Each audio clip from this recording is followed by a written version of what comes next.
শহীদ ওসমান হাদি। আসলে এই হাদি ভাই এত জনপ্রিয় কেন জানেন? মাত্র অল্প কিছুদিনে মানুষের মনে গেঁথে গেছে হাদি ভাই। আর এর কারণ হলো আপনি আমি যেটা বলতে চাইতাম আমাদের কথাগুলো হাদি ভাই বলতো। আপনার আমার যেটা চাওয়া, যেটা প্রত্যাশা দেশের জন্য, সেটা হাদি ভাই বলতো। শুনেন, আপনারা যে হাদিয়া দিতেছেন, হাদিয়া তো বড় লোক হয়ে যেতেছে মাশাআল্লাহ। আর তার চেয়েও বড় ব্যাপার হলো হাদি ভাই কিন্তু কোনো প্রভাব দ্বারা প্রভাবিত ছিল না। সে কখনো লুকোচুরি করে রাগ ঢাক করে কিন্তু অন্য পলিটিশিয়ানদের মতো কথা বলতো না। বললেন বিএনপির যত কর্মী আছে প্রস্রাব কইরা দিলে নাকি সব ভাইসে যাবে এই অন্য অন্য। আপনাকে বিনীত অনুরোধ করি, গত 16 বছর আপনার প্রস্রাব করতে নিষেধ করছে কেডা? মানে গত 16 বছর আপনি প্রস্রাব করেন নাই কেন? আল্লাহর রাস্তায় বলেন।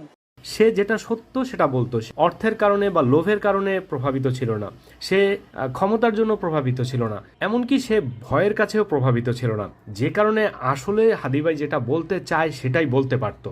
আর অন্য রাজনীতিবিদ বা অন্য লোকদের আর হাদি ভাইয়ের মধ্যে এটাই মূল পার্থক্য। হাদি ভাইয়ের পূর্বের কথাগুলো শুনলেই না বোঝা যায় যে তার পেছনে একটা বড়সড় হুমকি ছিল, এবং যেটা হাদি ভাই জানতো। কারণ সে মাঝে মধ্যেই বলতো যে আমি চলে গেলে এটা হবে, আমি চলে গেলে এইভাবে কাজ করবেন, উনি দায়িত্ব নেবে, এরকম কথাবার্তা বলতো সে। একটা তুমুল মিছিল হচ্ছে অন্যায়ের বিরুদ্ধে, সেই মিছিলের সামনে আমি আছি, কোনো একটা বুলেট এসে আমার বুকটা হয়তো বিদ্ধ করে দিয়েছে, এবং সেই মিছিলে আমি হাসতে হাসতে আমি শহীদ হয়ে গেছি। তার মানে সে জেনে শুনেই, তার জীবনের ঝুঁকি আছে জেনে শুনেই সে রাস্তায় বের হতো, দেশের এবং দশের জন্য কথা বলে যেত। ভারতের বিরুদ্ধে সে প্রকাশ্যে, মনে হয় সবচেয়ে যারা বেশি কথা বলতো তার মধ্যে হাদি ভাই একজন। যেসব কারণেই আসলে হাদি ভাই এত জনপ্রিয়তার শিখরে পৌঁছে গেছে। অনেকেই দেখি সোশ্যাল মিডিয়ায় বলে যে এক হাদি চলে গেলে হাজার হাদি আসবে।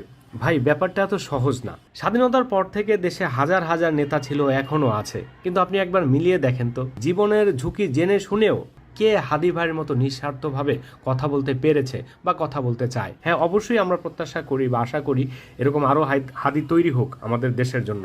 তবে দুঃখের ব্যাপার কি জানেন, যেখানে হাদি ভাইয়ের মতো বীর সাহসী ছেলে জন্মায় যে দেশে, সেই দেশেই আবার ফয়সাল নামের এরকম কাপুরুষরাও জন্মায়, যারা মানুষকে পেছন থেকে গুলি করে।